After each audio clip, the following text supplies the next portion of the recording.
Everyone, अस्सलाम वालेकुम। उम्मीद है कि सब व्यूअर्स खैरियत से होंगे और आप मेरी गुज़ारिश है दोबारा से कि आप लोग जो है चैनल को सब्सक्राइब करें और मेरी हर नई वीडियोज़ को वॉच करें, देखें और बेल आइकन पे क्लिक करें ताकि आप मेरी हर नई आने वीडियो पे जो है आप लोग जो है आपको नोटिफ़िकेशन रिसीव हो। तो गाइस जैसा कि मैंने आपको पहले बताया कि अब हम जो है एसक्यूएल सर्वर की तरफ इम्प्लीमेंटेशन की तरफ जा रहे हैं जो मैंने आपको बताया था कि हम स्ट्रक्चर क्वेरी लैंग्वेज को फॉलो करेंगे, स्ट्रक्चर क्वेरी लैंग्वेज को इम्प्लीमेंट करेंगे एसक्यूएल सर्वर के अंदर। तो चलें आए चलते हैं हम अपने एसक्यूएल की तरफ। तो गाइस मैंने आपको जिस तरह पिछले लेक्चर्स में बताया कि हम जो है हमारे पास जो टेबल्स होते हैं, टेबल्स के अंदर जो डेटा होता है उस डेटा को हम उसकी मैनिपुलेशन एसक्यूएल के थ्रू कर रहे होते हैं। एसक्यूएल स्टैंड्स फॉर, मैं दोबारा से रिकॉल कर देता हूँ कुछ चीज़ें। SQL stands for structure query language. मैं रिकॉल इस वजह से कर रहा हूँ गाइस ताकि आप लोग जो पिछली वीडियो इन केस किसी वजह से ना देख पाए, तो मेरी तो सजेशन यही है, मैं रिकमेंड यही करूँगा कि आप लोग मेरी पिछला लेक्चर्स देखें, फिर आप इस वाले लेक्चर पे जंप करें, ठीक है। अच्छा, तो मैं शॉर्ट पे एक रिकॉल कर देता हूँ और शॉर्ट में रिकॉल इस तरीके से करता हूँ कि मैंने आपको ये बताया था कि हमारे पास डेटाबेस के अंदर टेबल्स होते हैं, टेबल्स के अंदर हमारे पास डेटा होता है, डेटा हमारे पास होता है in the form of rows and column, ठीक है। अच्छा, कॉलम जस्ट लाइक हमारे पास एक प्रॉपर्टीज या एट्रीब्यूट्स जैसे बोलते हैं, जैसे मैंने बताया था कि एक मेरे पास एंटिटी है स्टूडेंट के नाम से। अब स्टूडेंट के कॉलम्स क्या होंगे, उसके एट्रीब्यूट्स क्या होंगे, स्टूडेंट आईडी हो गया, स्टूडेंट नेम हो गया, स्टूडेंट एड्रेस हो गया, स्टूडेंट मोबाइल नंबर हो गया, स्टूडेंट डेट ऑफ बर्थ हो गया and so on. It depends upon your requirements, आपकी रिक्वायरमेंट्स हैं, वो आप उसके मुताबिक अपनी क्या बोलते हैं कॉलम्स को इंसर्ट करेंगे, कॉलम्स को इंक्लूड करेंगे। और मैं आगे जाके एक एग्जांपल दूंगा कि इन कॉलम्स का लिंक आपके ऑनलाइन फॉर्म्स पे कैसे होता है, सही है। तो वो मैं आपको इंशाल्लाह अपने आगे आने वाली लेक्चर्स में ज़रूर बताऊंगा। तो फिलहाल हम ये स्टार्ट करते हैं कि हमारे पास जो डेटा होता है, डेटाबेस के अंदर जो टेबल्स होते हैं, टेबल्स के अंदर जो डेटा होता है वो उसको हम एसक्यूएल के थ्रू किस तरह मैनिपुलेट करते हैं। तो हमारे पास बहुत सारी क्वेरीज होती हैं, जैसे कि मैंने आपको बताया था, हम सिलेक्ट कर सकते हैं, इंसर्ट कर सकते हैं, अपडेट कर सकते हैं एंड अगर आपको टेबल क्रिएट करना हो तो टेबल क्रिएट कर सकते हैं। खैर ये तो अलग चीज़ होगी, डीडीएल, डेटा डेफिनेशन लैंग्वेज। लेकिन अभी जो है हम सिर्फ डेटा मैनिपुलेशन लैंग्वेज में फोकस करेंगे, डीएमएल पे, ठीक है। DML stands for data manipulation language, ठीक है। मैं आपको यहाँ बता भी देता हूँ, मैंने आपको बताया भी था, डीएमएल डेटा मैनिपुलेशन लैंग्वेज, ठीक है। इसके अंदर जो है हमारे पास सिलेक्ट आ जाता है, अपडेट आ जाता है, इंसर्ट आ जाता है, इंसर्ट की क्वेरी आ जाती है और फिर हमारे पास डिलीट की क्वेरी आ जाती है। ये चार हमारे पास चीज़ें हैं इस वक्त जो आपके सामने नज़र आ रही हैं, जो मैंने हाईलाइट भी करी हुई है। ये इसको हम कहते हैं डेटा मैनिपुलेशन लैंग्वेज, ठीक है। इसके थ्रू जो है इन चार चीज़ों के अंदर हम डेटा को मैनिपुलेट कर रहे होते हैं, डेटा को के साथ हम खेल रहे होते हैं, ठीक है। आसान लफ्जों में मैंने कह दिया खेल रहे होते हैं, ठीक है। अच्छा, अब मैंने आपको पिछले लेक्चर्स में एक वीडियो अपलोड हुई है जिसमें मैंने बताया है कि इंस्टॉलेशन किस तरह करते हैं एसक्यूएल सर्वर की। तो इस लेक्चर में जंप करने से पहले मैं रिकमेंड करूंगा जो मेरी पिछली दो वीडियोस जो अपलोड हुई हैं उनको पहले गो थ्रू कर लें सही से। उसमें पहले लेक्चर में तो मैंने ये बताया है कि डेटाबेस और डेटा में क्या डिफरेंस है और बेसिकली डेटाबेस हम यूज़ क्यों करते हैं, इसकी इंपॉर्टेंस क्या है, और बिफोर डेटाबेस हम क्या यूज़ करते थे, कैसे डेटा जो है पहले हम हैंडल करते थे, स्टोर करते थे। तो लेक्चर 1 में तो मैंने ये चीज़ें बताई। लेक्चर 2 में, अपनी वीडियो 2 में मैंने बताया है कि हम एसक्यूएल सर्वर की इंस्टॉलेशन किस तरह करते हैं, ठीक है।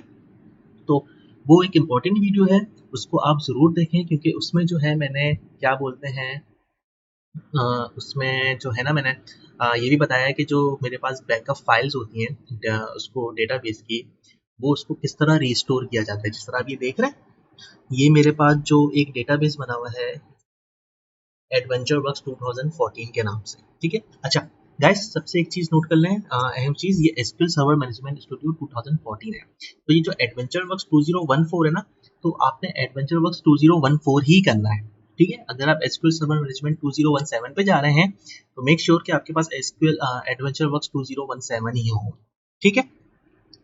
तो मैंने जो है वो क्या बोलते हैं दूसरे वीडियो में अपने दूसरे लेक्चर में बताया था कि इंस्टॉलेशन जो है किस तरीके की होती है, किस तरीके से होती है एसक्यूएल सर्वर की। तो वो आप वीडियो को देखें, इसको लाइक करें, इसको शेयर करें अपने कोलीग्स में, अपने फ्रेंड्स में। और मेरी हमेशा मैं हर वीडियो में कहता हूँ कि हमारे चैनल को नॉलेज शेयर आईयू को in Urdu knowledge share in Urdu को सब्सक्राइब करें। और जो मेरे नए आने वाले व्यूअर्स हैं उनसे मेरी गुजारिश है कि क्या बोलते हैं इस वीडियोस को देखें, मेरी प्लेलिस्ट को देखें। और ये प्लेलिस्ट बहुत इंपॉर्टेंट है, स्पेशली हमारी यूनिवर्सिटी के जो स्टूडेंट्स हैं उनके यूनिवर्सिटी में जो हमारे पास DBMS का कोर्स होता है, डेटाबेस मैनेजमेंट सिस्टम का। सो बहुत से स्टूडेंट्स जो होते हैं उनके माइंड क्लियर्स नहीं होते, उनके कॉन्सेप्ट क्लियर्स नहीं होते। और ये एक कॉमन सी बात है, इसमें कोई से घबराने वाली बात नहीं है स्टूडेंट्स को। तो वो उनको घबराने की जरूरत नहीं है, वो मेरे वीडियोस पे आएँ, वीडियोस को देखें, समझें। कोई चीज़ इनको अगर ना समझ में आ रही हो तो वो कमेंट भी कर सकते हैं, कमेंट सेक्शन पे जाके क्वेश्चंस भी कर सकते हैं, क्यूरीज भी कर सकते हैं। और मैं ज़रूर उसमें जो है आपकी क्यूरीज का रिप्लाई करूँगा। और अगर आप बोलें कि आप इस कॉन्सेप्ट पे वीडियो बनाएं, आप इस लेक्चर पे वीडियो बनाएं, तो मैं आपकी पूरी कोशिश करूँगा कि मैं आपके रिक्वेस्ट पे पूरा अमल करूँ और उस पे जो है मैं वीडियोस बनाऊँ। ठीक है गाइस? अच्छा, तो वापस आते हैं हम अपने लेक्चर की तरफ। और लेक्चर हमारा ये है कि जैसे कि मैंने बताया था कि जो टेबल के अंदर हमारे पास डेटा होता है उसको हम किस तरह मैनिपुलेट कर रहे होते हैं। तो एक तो तरीका ये था कि हम एसक्यूएल के थ्रू कर रहे होते हैं, स्ट्रक्चर क्यूरी लैंग्वेज के थ्रू। तो हमारे पास स्क्रिप्ट ही यूज हो रही होती है, एसक्यूएल स्ट्रक्चर क्यूरी लैंग्वेज। ये आपके पास नोट डाउन कर लें गाइस अगर हो सके तो, क्योंकि आप लोग के लिए भी आसानी हो जाएगी। वैसे तो ये वीडियो बहुत इंफॉर्मेटिव है, मैं कोशिश यही करता हूँ कि मेरा जो पिच है वो थोड़ा हल्का रहे। तो मेरी असल में बहुत से लोग बोलते हैं कि आप बहुत फास्ट बता रहे होते हैं एंड सो ऑन। तो मेरी कोशिश ये होती है कि मैं थोड़ा तेज़ ना बोलूँ, थोड़ा मेरी अपनी पिच जो है तो स्पीड जो है वो कम रहे। खैर एनीवेज, तो मैंने आपको बताया कि हम किसके थ्रू मैनिपुलेट कर रहे होते हैं, एसक्यूएल के थ्रू मैनिपुलेट कर रहे होते हैं, स्ट्रक्चर क्यूरी लैंग्वेज। ठीक है? अच्छा, दो चीज़ मैंने आपको बताई कि एडवेंचर वर्क जो है हम डाउनलोड कर देते हैं क्योंकि हमारे पास बैकअप फाइल होती है, डेटाबेस होता है, इसको हम डाउनलोड करते हैं, इस पे हम प्रैक्टिस करते हैं, इसमें हम क्यूरीज को इम्प्लीमेंट कर रहे होते हैं। ठीक है? तो ये जो मैंने लिंक है सेटअप का, ये मैंने उस वीडियो के अंदर डिस्क्रिप्शन में दिया हुआ है। और ये जो एडवेंचर वर्क्स वाली फाइल है मैं आपको दोबारा से दिखा देता हूँ अगर मेरे पास वो हो। ये जैसे एसक्यूएल के अंदर आए, सॉरी ये सॉफ्टवेयर के अंदर आए, ये देख रहे हैं ये मेरे पास लिंक है। अच्छा, ये देख रहे हैं आप, इसके अंदर मैंने एडवेंचर वर्क की फाइल पहले से इसी सेटअप फोल्डर के अंदर डाल दिया ताकि आप लोग को अलग से डाउनलोड ना करना पड़े। तो जब आप सेटअप डाउनलोड करेंगे, जो उस वीडियो के डिस्क्रिप्शन के अंदर जो लिंक है वहाँ से, तो उसके अंदर ये सेटअप भी मौजूद होगा। और इसी वीडियो में मैंने ये बताया है कि एडवेंचर वर्क्स को किस तरह हम रीस्टोर करते हैं एसक्यूएल सर्वर इंस्टॉलेशन के बाद। Okay guys? अच्छा, अब हम क्या करते हैं, अब हम आते हैं अपने लेक्चर की तरफ। अच्छा, अब हमारे पास क्या है कि हम एसक्यूएल कमांड जो हम देख रहे होते हैं, इसमें हमारे पास ये देख सकते हैं आपके, इसको मैं थोड़ा सा इसको मैं जूम कर देता हूँ, सॉरी जूम इन कर देता हूँ, कंट्रोल प्लस।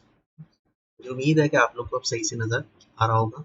ठीक है? तो उसमें से मैंने थोड़ा जूम इन कर दिया।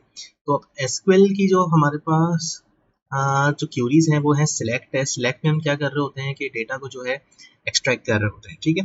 फिर अपडेट में हम क्या कर रहे होते हैं, किसी भी फील्ड को हम अपडेट कर रहे होते हैं। अगर हमारे पास अपडेट की रिक्वायरमेंट आ जाती है कि भाई स्टूडेंट आता है मेरे पास और वो कहता है कि सर मुझे अपना मोबाइल नंबर अपडेट करा है, तो ऑब्वियसली मैं पहले उस स्टूडेंट को उस टेबल में से क्या करूँगा, फ़िल्टर आउट करूँगा, सिलेक्ट करूँगा। ठीक है?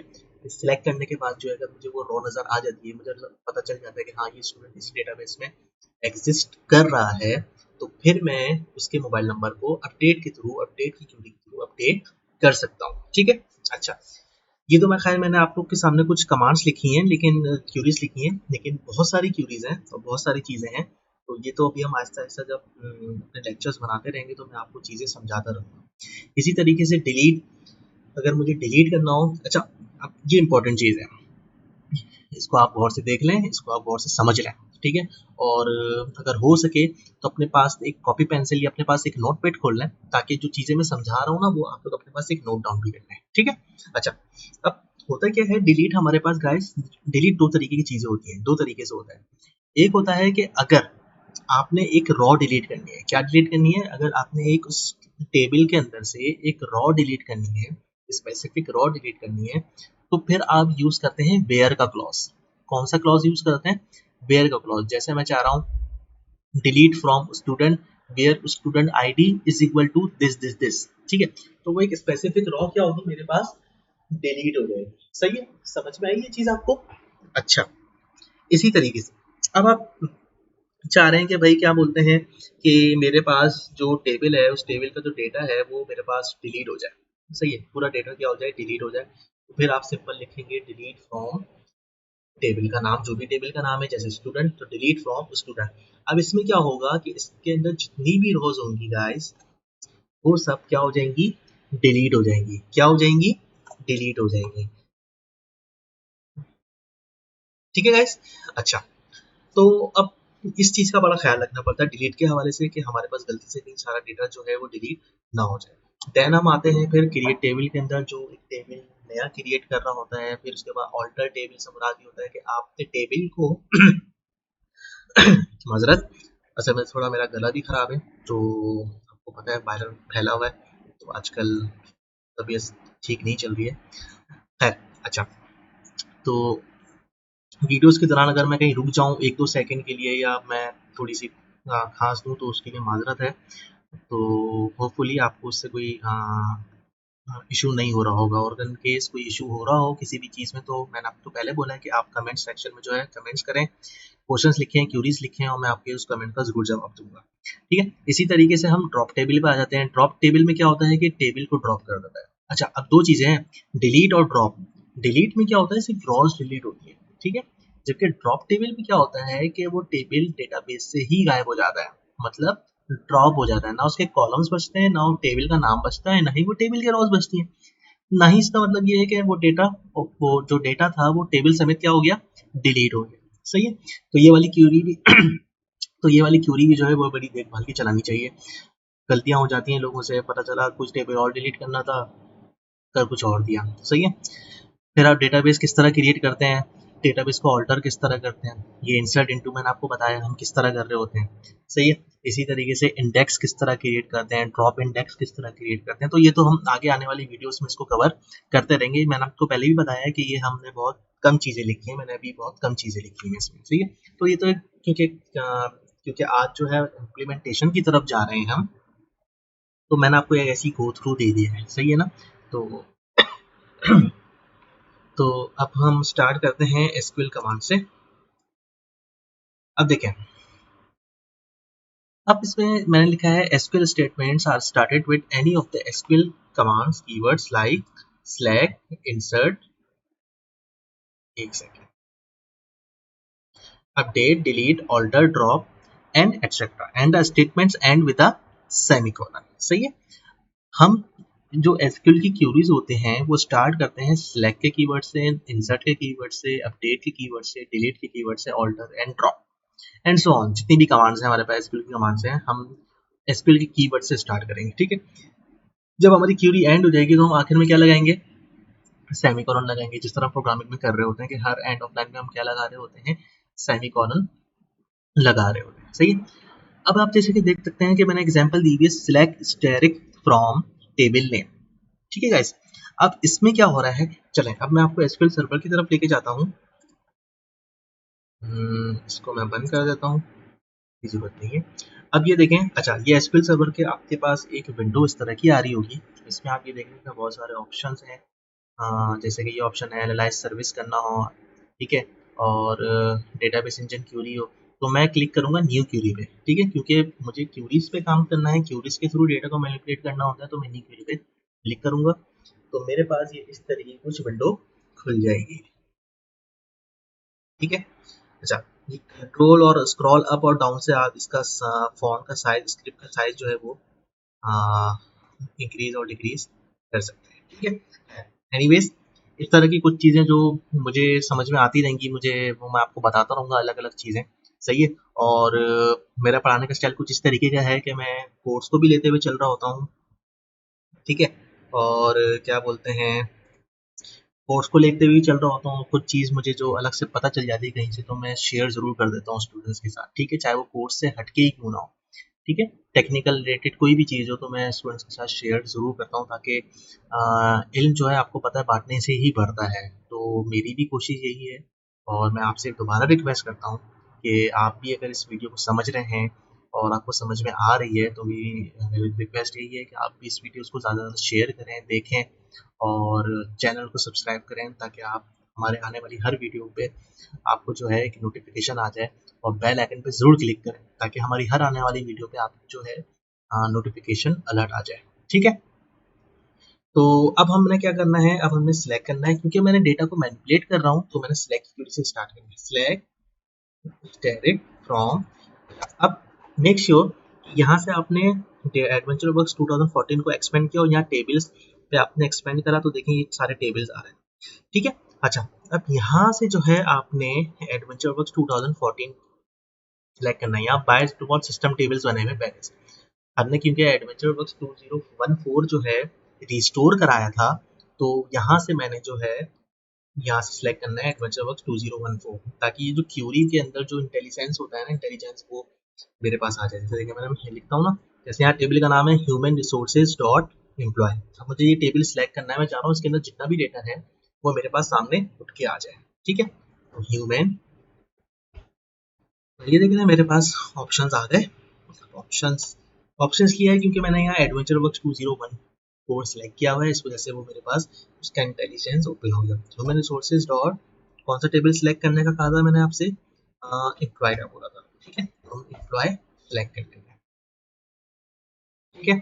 अच्छा, अभी तो क्योंकि ये एक क्यूरी लिखी हुई है, तो मैं इसको एग्जीक्यूट डायरेक्टली कर सकता हूँ। तो अब आप ये देख सकते हैं कि ये मेरे पास एम्प्लॉय के अंदर जितना भी डेटा था ये मेरे पास शो हो गया है, ठीक है गाइस, चेक कर सकते हैं आप।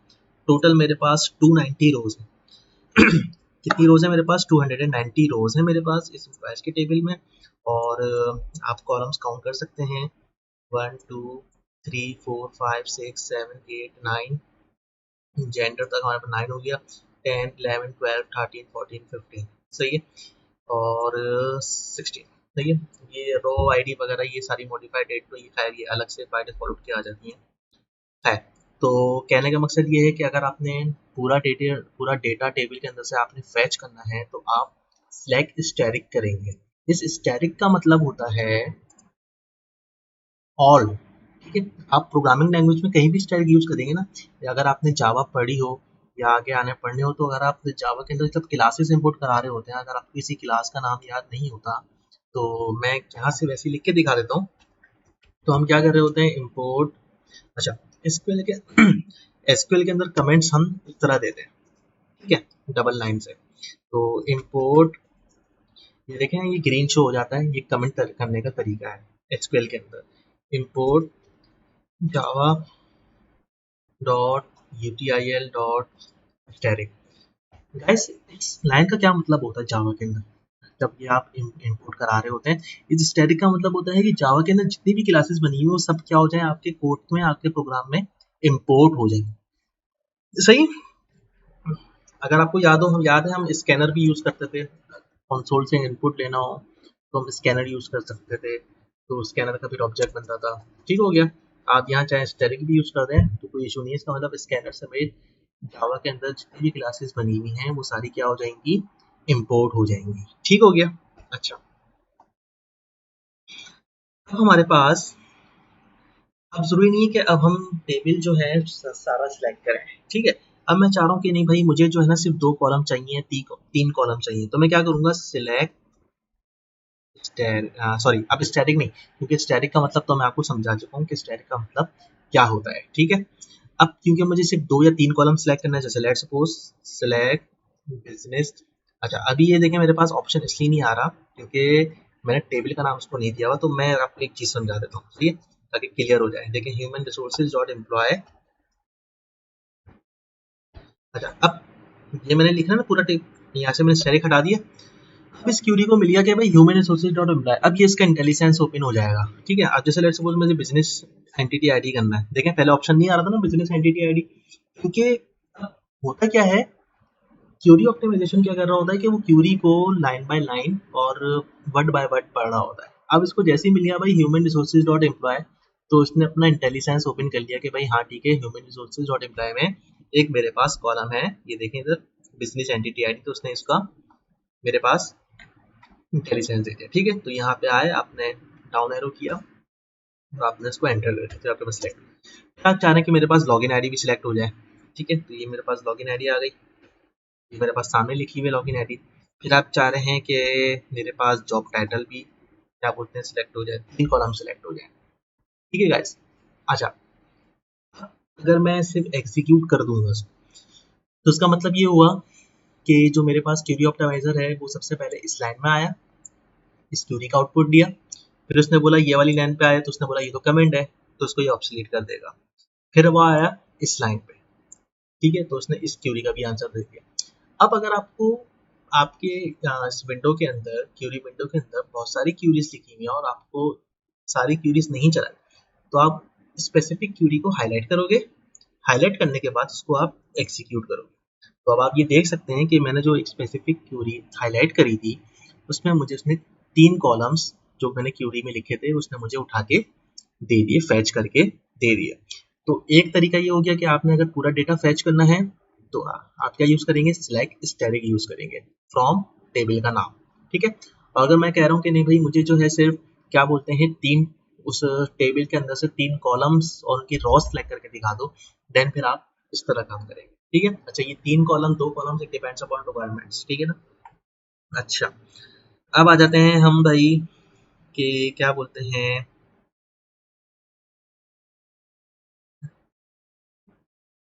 डिस्टिंग पे आ जाते हैं। डिस्टिंग हमारे पास बेसिकली क्या होता है, ठीक है, तो हम दोबारा से देख लेते हैं टेबल। अच्छा मैं जरूरी नहीं है कि एम्प्लॉयज के टेबल में काम करें, हम जो है दूसरे टेबल में भी काम कर सकते हैं, जैसे कि सिलेक्ट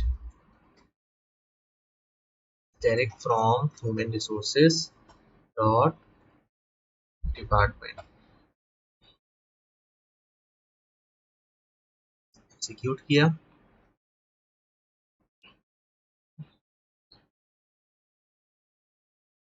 सही है, चले अब हम ये जो है ना ग्रुप नेम के अंदर जो है डिस्टिंग लगाते हैं।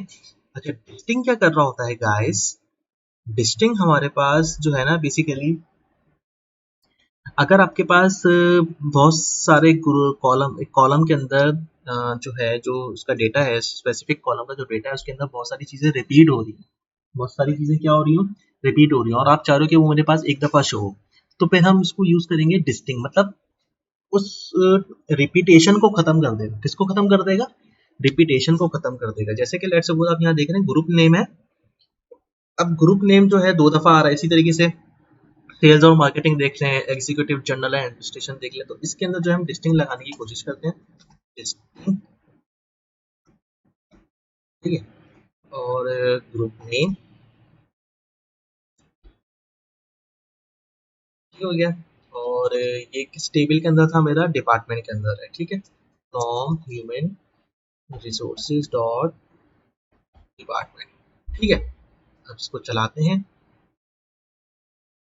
अब आप ये देख रहे हैं मेरे पास जो जो चीजें रिपीटेशन हो रही थी वो अब एक दफा लिख के आ गए। अब मुझे पता चल गया, अब मैंने उस ग्रुप नेम में से मैंने एक क्या निकाल लिया, एक स्पेसिफिक चीजें निकाल ली कि भाई मेरे पास ग्रुप नेम इस तरीके के ग्रुप नेम है, इस तरह के ग्रुप नेम, इसमें एग्जीक्यूटिव भी आ रहा है। अब मैं ये तो नहीं कहूंगा ना कि यार फलां को कि भाई तो मुझे ग्रुप नेम निकाल के दिखाओ, तो अब वो बोलेगा 2 दफा एग्जीक्यूटिव जनरल एंड एडमिनिस्ट्रेशन आ रहा है, 2 दफा मैन्युफैक्चरिंग आ रहा है, 3 दफा क्वालिटी एश्योरेंस आ रहा है। मैंने कहा नहीं भाई, मैंने उसको जनरल सवाल बोला कि तुम मुझे बताओ कौन कौन से ग्रुप नेम है।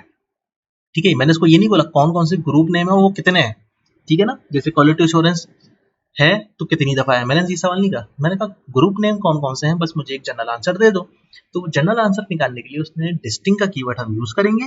ठीक है, अब आप ये देखिए मैंने डिस्टिंग का कीवर्ड के साथ ये क्या लिखा है, मैंने कॉलम का नाम लिखा है। अच्छा अब डिस्टिंग भी हमेशा उसी कॉलम में यूज होगा जिसके अंदर डेटा की रिपीटेशन हो रही होगी। सही है, जिसके अंदर डेटा की रिडंडेंसी आ रही होगी। अगर डेटा ही यूनिक हो कॉलम के अंदर तो मुझे डिस्टिंग लगाने का फायदा ही नहीं है। ठीक है गाइस, तो ये चीज आपको क्लियर हो गई, होपफुली ये आपको बात बहुत अच्छे तरीके से समझ में आ गई होगी, और अगर नहीं आई तो कोई मसला नहीं है, आप लोग समझ सकते हैं दोबारा। सही है। दोबारा आप लोग, अच्छा मेरी कोशिश यही होगी कि मैं हर आने वाली वीडियो पे जो है ना पिछले लेक्चर्स को जरूर रिकॉल कर दूं ताकि आप लोग को आसानी हो जाए। Okay guys. अच्छा, अब इसी तरीके से मैं चाह रहा हूँ कि क्या बोलते हैं, इसी को मैं अगर काउंट कर दूं, लेट्स सपोज जैसे कि सिलेक्ट टाउन, यहाँ से मैं कॉपी कर लेता हूँ, आसानी है तो कॉपी कर लेते हैं। Group name distinct, group name from human resources dot department. अब ये देखते हैं ये वाली क्वेरी क्या करती है। अब ये क्वेरी क्या कर रही है, अच्छा अब इस क्वेरी में इस क्वेरी का आंसर निकाल लेते जो हमने चलाई थी पहले। देखो कितने आ रहे हैं, 6 आ रहे हैं, ठीक है। अब काउंट क्या कर रहा है, उन्हीं ग्रुप नेम को काउंट करके बता रहा है मुझे कि भाई क्या बोलते हैं, आपके पास ग्रुप नेम कितने हैं, ठीक है, ग्रुप नेम कितने हैं। तो मैंने क्या करा, मैंने डिस्टिंक्ट ग्रुप नेम ब्रैकेट में लिखा और उसके आगे मैंने एक एसक्यूएल का एक काउंट फंक्शन लगा दिया, प्री डिफाइंड फंक्शन मैंने इसको क्या बोलते हैं लगा दिया। सही है। एक होता है हमारे पास यूजर डिफाइंड फंक्शन जो हम खुद से बनाते हैं, ठीक है, और एक होता है हमारे पास प्री डिफाइंड फंक्शन जो हम हमारे पास एसक्यूएल पहले से प्रोवाइड उसके अंदर बना हुआ है, ठीक है, हम इसको यूज करते हैं। तो मैंने काउंट का फंक्शन लगाया और ब्रैकेट में मैंने डिस्टिंक्ट ग्रुप नेम लिख दिया, ठीक है गाइस। अच्छा ये हो गया। उसके बाद जो है देखें सिर्फ मुझे काउंट, अच्छा ये मैं आपको रन करके दिखा भी देता हूँ।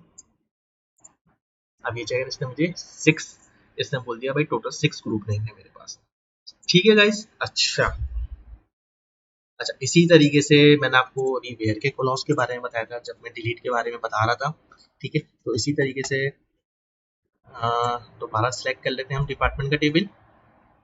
अब मैं चाह रहा हूँ मेरे पास सिर्फ वही स्पेसिफिक रॉ सिलेक्ट हो जिसकी मेरे पास डिपार्टमेंट आईडी क्या हो, 5 हो। अब देखें उस नंबर ऑफ रोज में से मैं एक स्पेसिफिक रॉ निकाल रहा हूँ, तो ऑब्वियसली मुझे एक कोई ना कोई कंडीशन या कोई ना कोई क्लॉज यूज करना पड़ेगा।